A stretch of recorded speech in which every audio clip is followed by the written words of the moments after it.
사랑하는 여러분, 오늘은 우리가 매일 부딪히는 돈과 물질의 문제를 가지고 하나님의 말씀을 나누고자 합니다. 돈은 우리의 삶을 움직이는 중요한 도구입니다. 그러나 동시에 돈은 우리 마음을 묶어 불안하게 만들고 때로는 신앙을 흔드는 시험이 되기도 합니다. 경제적인 어려움 때문에 기도하는 분들, 빚 때문에 눈물로 밤을 지새우는 분들, 자녀 교육비와 생활비 때문에 지쳐있는 분들이 이 자리에 계실 줄 압니다. 하나님의 말씀은 돈 문제 앞에서 우리에게 위로를 주실 뿐만 아니라 현실 속에서 어떻게 살아가야 하는지 지혜도 주십니다. 오늘은 그 말씀을 7가지로 나누어 함께 묵상하겠습니다. 디모데전서 6장 10절 말씀입니다. 돈을 사랑함이 일만 악의 뿌리가 되나니 이것을 탐내는 자들은 미혹을 받아 믿음에서 떠나 많은 근심으로써 자기를 찔렀도다. 성경은 돈 자체가 악이라고 말씀하지 않습니다. 그러나 돈을 사랑하는 마음, 즉 돈을 인생의 목적과 가치로 두는 태도가 문제라고 말씀합니다. 현대 사회는 돈이 있어야 존중받고 돈이 많아야 행복할 수 있다고 속삭입니다. 하지만 그 길은 끝내 허무합니다. 수많은 부자들이 엄청난 재산을 가지고도 우울증과 불안 속에 살고 있습니다. 저는 한 대기업 회장님을 만난 적이 있습니다. 그분은 수천억의 자산을 가지고 계셨지만 매일 밤 불면증에 시달리며 수면제 없이는 잠을 이루지 못한다고 고백하셨습니다. 돈이 많으면 행복할 것이라 생각했지만 오히려 더 많은 것을 잃을까 봐 두려워하며 살아간다고 하셨습니다. 솔로몬 왕은 역사상 가장 부유한 왕 중 한 사람이었습니다. 그는 전도서 5장 10절에서 이렇게 고백합니다. 은을 사랑하는 자는 은으로 만족하지 못하고 풍요를 사랑하는 자는 소득으로 만족하지 아니하나니 이것도 헛되도다. 솔로몬의 이 고백은 오늘날 우리에게도 그대로 적용됩니다. 아무리 많이 가져도 더 갖고 싶은 마음, 그것이 바로 인간의 탐욕입니다. 그런데 예수님은 누가복음 12장 15절에서 이렇게 말씀하십니다. 삼가 모든 탐심을 물리치라. 사람의 생명이 그 소유에 넉넉한 데 있지 아니하니라. 이 말씀은 우리의 가치관을 완전히 뒤집어 놓습니다. 세상은 소유가 많을수록 생명이 풍성하다고 가르치지만 예수님은 정반대로 말씀하십니다. 생명의 풍성함은 소유에 많고 적음과 상관이 없다는 것입니다. 혹시 오늘 경제적으로 어렵다고 해서 여러분의 인생이 실패한 것이 아닙니다. 하나님은 여러분을 돈으로 평가하지 않으십니다. 하나님은 여러분의 마음과 믿음을 보십니다. 시편 147편 10절에서 11절 말씀을 보면 이렇게 기록되어 있습니다. 여호와는 말에 힘이 세다 하여 기뻐하지 아니하시며 사람의 다리가 억세다 하여 기뻐하지 아니하시고 여호와는 자기를 경외하는 자들과 그의 인자하심을 바라는 자들을 기뻐하시는도다. 하나님이 기뻐하시는 것은 우리의 재산이 아니라 우리의 마음입니다. 우리가 하나님을 경외하며 그분의 인자하심을 바라볼 때 하나님은 가장 기뻐하십니다. 돈은 목적이 아니라 도구입니다.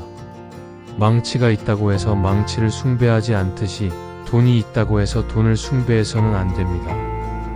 돈이 있어야 내가 행복하다는 생각 대신 돈은 하나님이 주신 삶의 도구일 뿐이라고 마음을 새기십시오. 우리가 돈을 도구로 볼 때 비로소 돈으로부터 자유로워질 수 있습니다. 그리고 그 자유 속에서 참된 행복을 누릴 수 있습니다. 마태복음 6장 31절에서 33절 말씀입니다. 그러므로 염려하여 이르기를 무엇을 먹을까, 무엇을 마실까, 무엇을 입을까 하지 말라. 이는 다 이방인들이 구하는 것이라. 너희 하늘 아버지께서 이 모든 것이 너희에게 있어야 할 줄을 아시느니라. 그런즉 너희는 먼저 그의 나라와 그의 의를 구하라. 그리하면 이 모든 것을 너희에게 더하시리라. 우리는 매달 생활비, 대출 상환, 자녀 학원비 때문에 걱정합니다. 그러나 주님은 분명히 말씀하십니다. 너희 하늘 아버지께서 아신다고 말입니다. 우리가 불안해하기 전에 이미 하나님은 우리의 필요를 알고 계십니다. 제가 아는 한 집사님의 간증을 나누고자 합니다.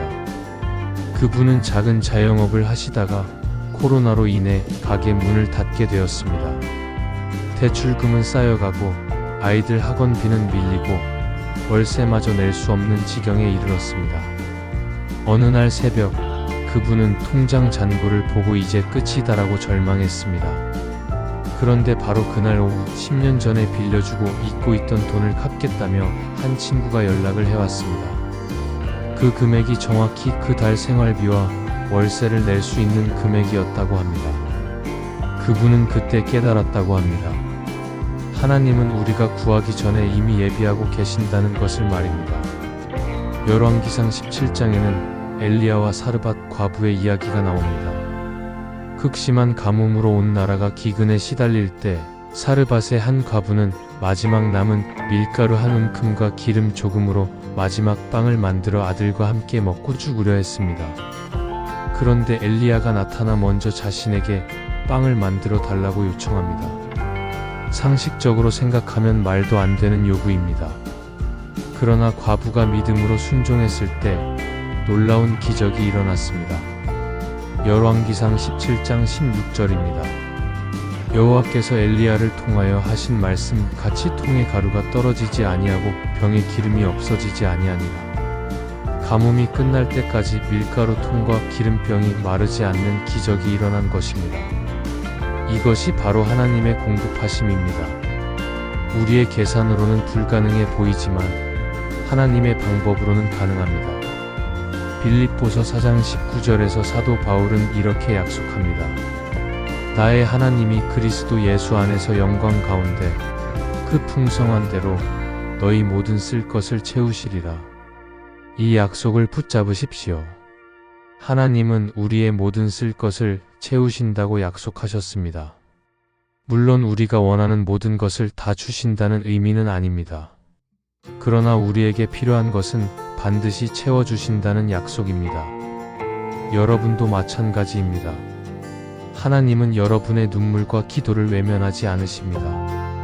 때로는 사람을 통해, 때로는 새로운 기회를 통해, 때로는 우리가 생각지도 못한 방법으로 공급하실 것입니다. 돈 걱정에 묶이지 않으려면 하나님의 우선순위를 붙잡아야 합니다. 먼저 예배를 지키고 먼저 기도하는 자리에 나아가십시오. 하나님 나라와 의를 먼저 구할 때 주님은 필요를 채워주신다고 약속하셨습니다. 이것은 단순한 종교적 가르침이 아니라 수많은 성도들이 경험한 살아있는 간증입니다. 잠언 13장 11절 말씀입니다.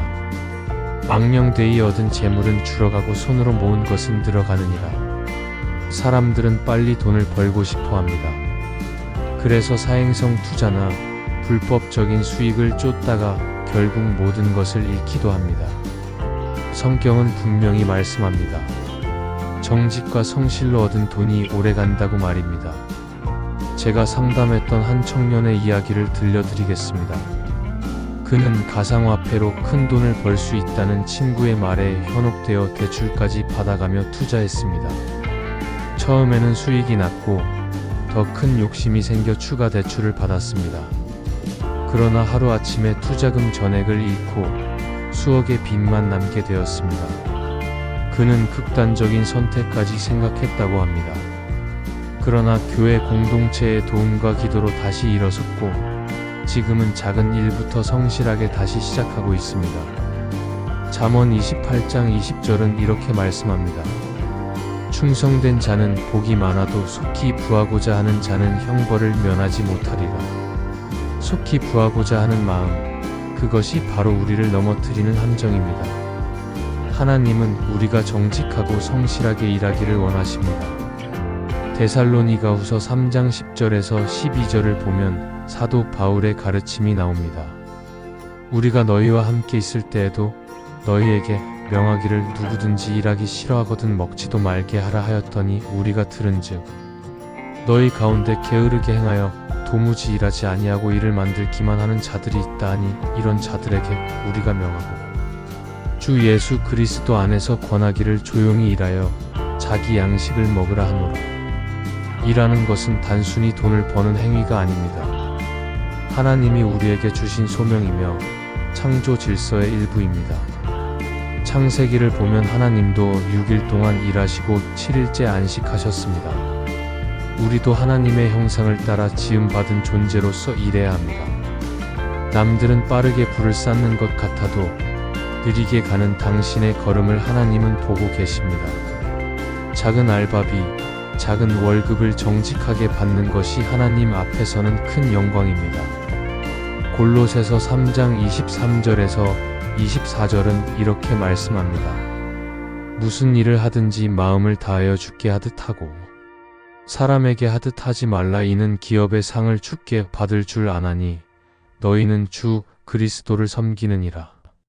우리가 하는 모든 일을 주님께 하듯 한다면 그 일이 아무리 작고 보잘것없어 보여도 거룩한 일이 됩니다. 편의점 알바를 하더라도 주님께 하듯 성실하게 한다면 그것이 바로 예배입니다. 공장에서 일하더라도 주님께 하듯 정직하게 한다면 그것이 바로 섬김입니다. 실제적인 지혜를 하나 드리자면 가계부를 쓰며 작은 지출부터 관리해 보십시오. 매일 사용한 돈을 기록하다 보면 어디에 돈이 새는지 알게 되고 불필요한 지출을 줄일 수 있습니다. 또한 욕심내어 빚을 지는 것을 경계하십시오. 잠언 22장 7절은 이렇게 경고합니다.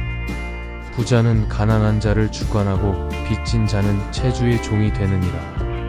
빚은 우리를 종으로 만듭니다. 꼭 필요한 경우가 아니라면 특히 소비를 위한 빚은 피하는 것이 지혜입니다.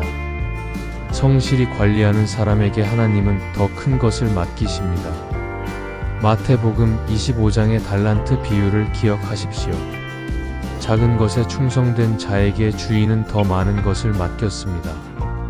지금 여러분에게 주어진 작은 일, 작은 수입에 충성하십시오. 하나님은 때가 되면 더 큰 것으로 여러분을 높이실 것입니다. 빌립보서 4장 6절에서 7절 말씀입니다. 아무것도 염려하지 말고 다만 모든 일에 기도와 간구로 너희 구할 것을 감사함으로 하나님께 아뢰라. 그리하면 모든 지각에 뛰어난 하나님의 평강이 그리스도 예수 안에서 너희 마음과 생각을 지키시리라. 돈 문제 때문에 가장 많이 생기는 것이 불안과 불면입니다. 그러나 염려한다고 상황이 바뀌지 않습니다. 예수님도 마태복음 6장 27절에서 이렇게 말씀하셨습니다. 너희 중에 누가 염려함으로 그 키를 한 자라도 더할 수 있겠느냐. 염려는 아무것도 바꾸지 못합니다. 오히려 우리의 건강을 해치고 관계를 망가뜨리며 믿음을 약하게 만듭니다. 반대로 하나님께 기도하며 맡길 때 우리의 마음이 먼저 변화됩니다. 제가 아는 한 가정의 이야기를 나누겠습니다. 남편이 사업 실패로 10억이 넘는 빚을 지게 되었습니다. 채권자들의 톡촉 전화가 하루에도 수십 통씩 걸려왔고 집까지 찾아와 문을 두드리는 일이 빈번했습니다. 부부는 서로를 원망하며 매일 같이 싸웠고 이혼 직전까지 갔습니다. 그러던 어느 날 아내가 먼저 무릎을 꿇고 기도하기 시작했습니다. 처음에는 원망과 한탄뿐이었지만 계속 기도하다 보니 마음의 평안이 찾아왔다고 합니다. 그리고 남편에게 제안했습니다. 우리 함께 기도하자고 말입니다. 부부가 함께 손을 잡고 기도하기 시작하면서 여전히 빚은 있었지만 부부의 마음에 평안이 찾아왔습니다. 서로를 원망하는 대신 격려하게 되었고 문제를 함께 해결해 나가기 시작했습니다. 지금도 빚을 갚아가고 있지만 그들은 오히려 감사하다고 고백합니다. 이 시련을 통해 부부의 사랑이 더 깊어졌고 하나님을 더 의지하게 되었다고 합니다. 염려는 무너뜨리지만 기도는 세워줍니다. 베드로전서 5장 7절은 이렇게 말씀합니다. 너희 염려를 다 주께 맡기라. 이는 그가 너희를 돌보심이라. 하나님은 우리를 돌보십니다. 우리가 염려를 맡길 때 하나님이 대신 짊어지십니다. 시편 55편 22절에도 비슷한 약속이 있습니다. 내 짐을 여호와께 맡기라. 그가 너를 붙드시고 의인의 요동함을 영원히 허락하지 아니하시리로다. 돈 문제를 두고 기도 제목으로 구체적으로 기록해 보십시오. 막연한 불안이 아니라 구체적인 문제를 하나님께 맡기는 순간 마음이 가벼워집니다. 예를 들어 이번 달 카드값 50만 원을 어떻게 낼지 막막하다면 그것을 구체적으로 적고 기도하십시오. 하나님, 이번 달 카드값 50만 원이 필요합니다. 제 힘으로는 도저히 마련할 수 없습니다. 주님의 방법으로 채워주시길 믿고 기도합니다. 이렇게 구체적으로 기도할 때 하나님은 구체적으로 응답하십니다. 또한 기도할 때 감사를 잊지 마십시오. 빌립보서 4장 6절에서 감사함으로 아뢰라고 하신 이유가 있습니다. 감사는 우리의 시선을 문제에서 하나님께로 돌리게 합니다. 없는 것을 보며 불평하는 대신 있는 것을 보며 감사할 때 마음이 풍성해집니다. 빚이 있어도 감사할 수 있습니다. 아직 건강하다는 것, 가족이 함께 있다는 것, 오늘도 숨쉬며 살아있다는 것에 감사하십시오. 감사는 기적을 부르는 열쇠입니다. 사도행전 20장 35절 말씀입니다. 범사에 여러분에게 모본을 보여준 바와 같이 수고하여 약한 사람들을 돕고 또 주 예수께서 친히 말씀하신 봐 주는 것이 받는 것보다 복이 있다 하심을 기억하여야 할지니라. 내가 가진 것도 부족한데 어떻게 나눌 수 있습니까? 라는 질문을 자주 듣습니다. 그러나 하나님은 나눔 속에서 더 큰 복을 주십니다. 누가복음 6장 38절에서 예수님은 이렇게 약속하셨습니다. 주라 그리하면 너희에게 줄 것이니 곧 후이 되어 누르고 흔들어 넘치도록 하여 너희에게 안겨주리라. 너희가 헤아리는 그 헤아림으로 너희도 헤아림을 도로 받을 것이니라.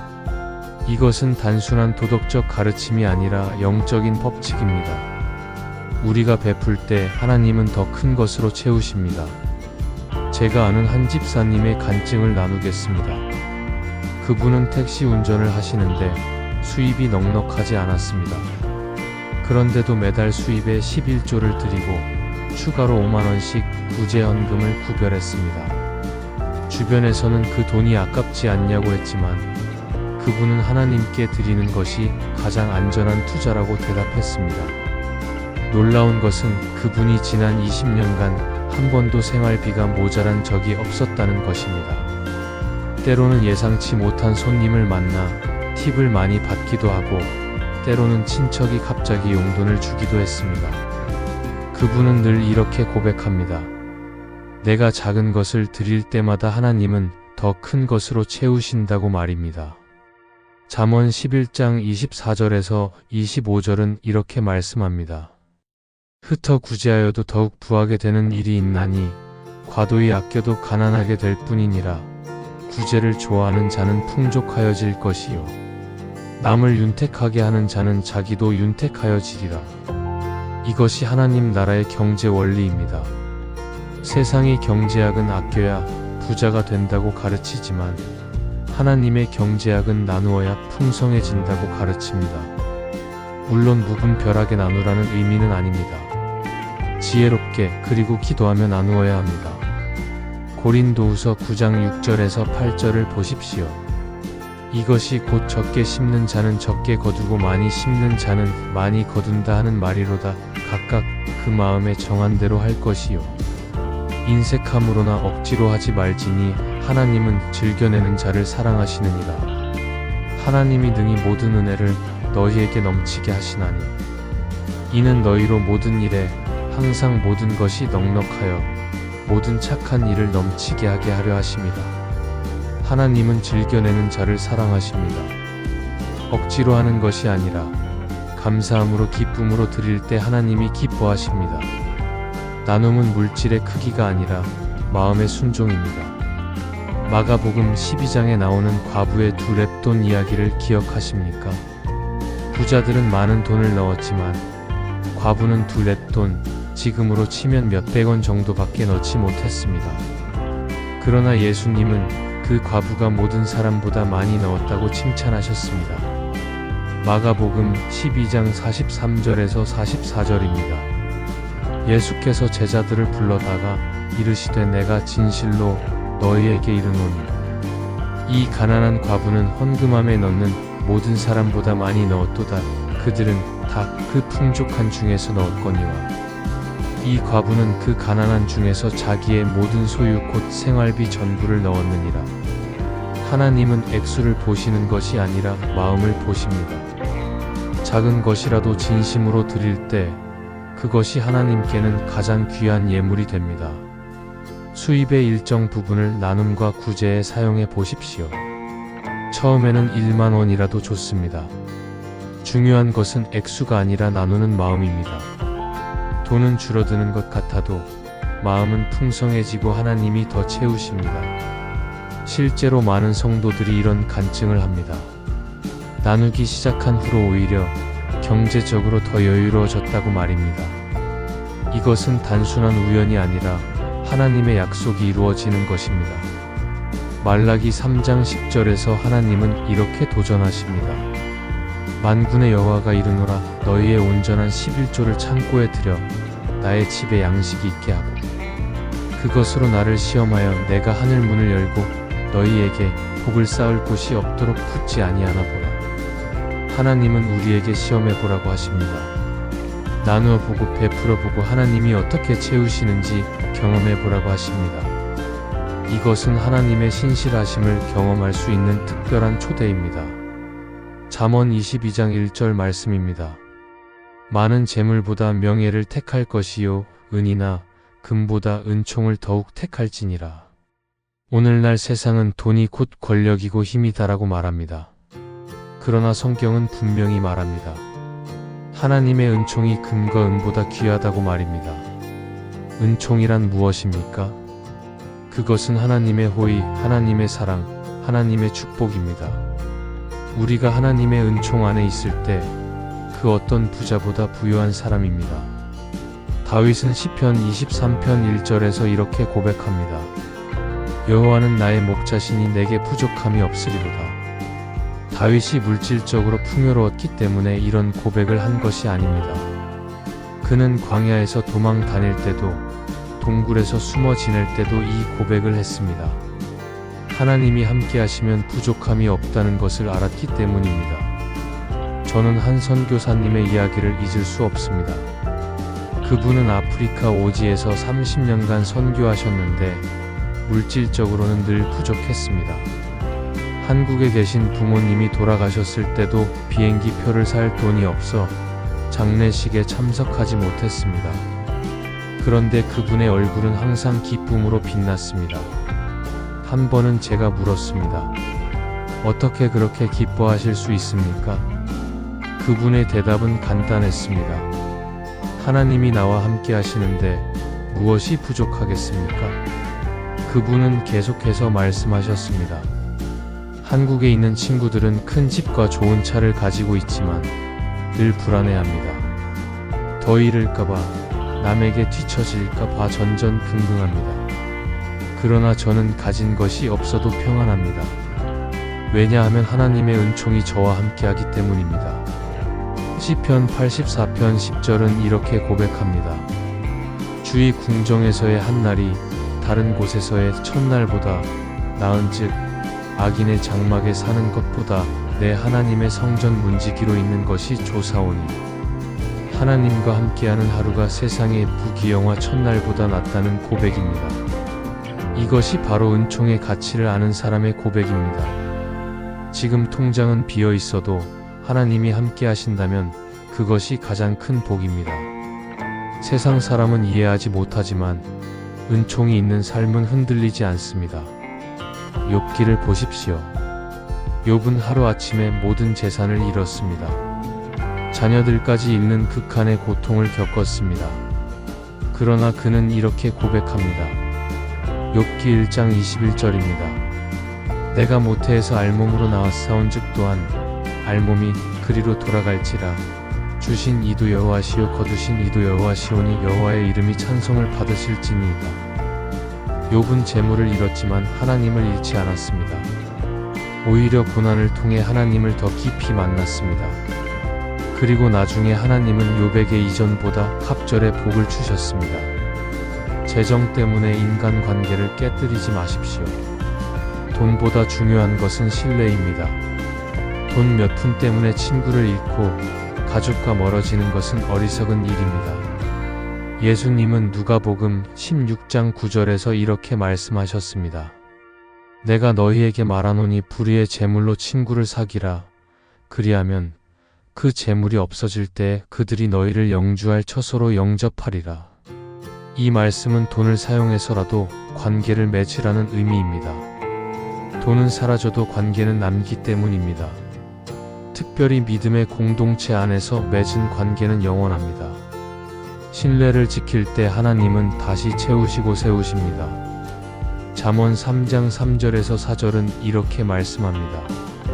인자와 진리가 내게서 떠나지 말게 하고 그것을 내 목에 매며 내 마음판에 새기라. 그리하면 내가 하나님과 사람 앞에서 은총과 귀중히 여김을 받으리라. 인자와 진리를 지키는 사람, 신뢰를 지키는 사람이 결국 하나님과 사람 앞에서 은총을 받습니다. 히브리서 13장 5절 말씀입니다. 돈을 사랑하지 말고 있는 바를 족한 줄로 알라. 그가 친히 말씀하시기를 내가 결코 너희를 버리지 아니하고 너희를 떠나지 아니하리라 하셨느니라. 현대 사회는 끊임없이 더 많이 가지라고 요구합니다. 더 좋은 차, 더 큰 집, 더 많은 돈을 가져야 성공한 인생이라고 말합니다. 그러나 만족하지 못하는 마음은 아무리 가져도 공허합니다. 전도서 5장 10절이 그것을 증명합니다. 은을 사랑하는 자는 은으로 만족하지 못하고 풍요를 사랑하는 자는 소득으로 만족하지 아니하나니 반대로 만족할 줄 아는 사람은 적은 것을 가지고도 풍성합니다. 디모데전서 6장 6절에서 8절은 이렇게 말씀합니다. 그러나 자족하는 마음이 있으면 경건은 큰 이익이 되느니라. 우리가 세상에 아무것도 가지고 온 것이 없음에 또한 아무것도 가지고 가지 못하리니 우리가 먹을 것과 입을 것이 있은즉 족한 줄로 알 것이니라. 바울 사도는 빌립보서 4장 11절에서 13절에서 놀라운 고백을 합니다. 내가 궁핍함으로 말하는 것이 아니니라. 어떠한 형편에든지 나는 자족하기를 배웠노니 나는 피천에 처할 줄도 알고 풍부에 처할 줄도 알아. 모든 일 곧 배부름과 배고픔과 풍부와 궁핍에도 처할 줄 아는 일체의 비결을 배웠노라. 내게 능력 주시는 자 안에서 내가 모든 것을 할 수 있느니라. 바울은 자족의 비결을 배웠다고 합니다. 그것은 하나님 안에서 만족하는 것입니다. 상황이 좋아서 만족하는 것이 아니라 하나님이 함께 하시기에 만족하는 것입니다. 제가 만난 한 할머니의 이야기를 나누고 싶습니다. 그분은 작은 월세방에서 기초생활 수급비로 생활하십니다. 그런데 그분을 방문할 때마다 놀라운 것은 항상 감사가 넘친다는 것입니다. 오늘도 밥을 먹을 수 있어서 감사합니다. 따뜻한 방에서 잘 수 있어서 감사합니다. 교회에 나와 예배드릴 수 있어서 감사합니다. 그분의 작은 방은 감사로 가득 차 있었고 그 감사가 저에게도 전염되었습니다. 어떤 가정은 작은 월세방에서 시작했지만 감사의 고백으로 살아가며 오히려 행복했습니다. 감사하는 마음은 돈이 주지 못하는 평안을 줍니다. 데살로니가전서 5장 16절에서 18절은 이렇게 명령합니다. 항상 기뻐하라. 쉬지 말고 기도하라. 범사에 감사하라. 이것이 그리스도 예수 안에서 너희를 향하신 하나님의 뜻이니라. 범사에 감사하라는 것은 모든 일에 감사하라는 의미입니다. 좋은 일뿐만 아니라 어려운 일에도 감사할 이유를 찾으라는 것입니다. 실직했어도 감사할 수 있습니다. 새로운 기회를 찾을 수 있는 시간이 생겼기 때문입니다. 병들었어도 감사할 수 있습니다. 건강이 소중함을 깨닫고 하나님을 더 의지하게 되었기 때문입니다. 매일 감사 일기를 써보십시오. 하루에 3가지씩만 감사한 일을 기록하는 것입니다. 처음에는 감사할 것이 없는 것 같아도 찾다 보면 얼마나 많은지 놀라게 될 것입니다. 오늘 아침에 눈을 뜬 것, 숨을 쉬는 것, 걸을 수 있는 것, 볼 수 있는 것, 들을 수 있는 것. 이 모든 것이 감사의 제목입니다. 돈이 많아서가 아니라 하나님이 주신 오늘의 은혜를 발견하는 훈련입니다. 이것이 물질에 휘둘리지 않는 가장 큰 비밀입니다. 시편 103편 2절에서 5절은 이렇게 노래합니다. 내 영혼아 여호와를 송축하며 그의 모든 은택을 잊지 말지어다. 그가 내 모든 죄악을 사하시며 내 모든 병을 고치시며 내 생명을 파멸해서 속량하시고 인자와 긍휼로 관을 씌우시며 좋은 것으로 내 소원을 만족하게 하사 내 청춘을 독수리 같이 새롭게 하시는도다. 하나님의 은택을 잊지 말고 기억하십시오. 그리고 그것을 감사로 표현하십시오. 감사는 단순한 감정이 아니라 선택입니다. 상황이 어려워도 감사를 선택할 수 있습니다. 그리고 그 감사가 우리의 삶을 변화시킵니다. 사랑하는 여러분, 오늘 우리는 돈과 신앙에 대한 7가지 말씀을 함께 나누었습니다. 돈은 전부가 아니며 우리의 가치는 통장 잔고로 결정되지 않습니다. 하나님은 우리의 공급자 되시며 우리의 필요를 아시고 채우십니다. 정직과 성실이 축복의 길이며 빠른 길보다 바른 길을 선택해야 합니다. 염려 대신 기도할 때 평안이 오며 구체적으로 기도할 때 구체적으로 응답받습니다. 베푸는 삶 속에 더 큰 기쁨이 있으며 나눌 때 오히려 풍성해집니다. 은총이 재물보다 귀하며 하나님과 함께하는 것이 최고의 복입니다. 감사와 만족이 진정한 부요함이며 감사를 선택할 때 삶이 변화됩니다. 혹시 지금 경제적으로 어려움 속에 계신 분들, 하나님은 여러분을 결코 버리지 않으십니다. 눈물로 드리는 기도를 들으시고 반드시 필요한 것을 채우실 것입니다. 이사야 41장 10절의 약속을 붙잡으십시오. 두려워하지 말라, 내가 너와 함께 함이라.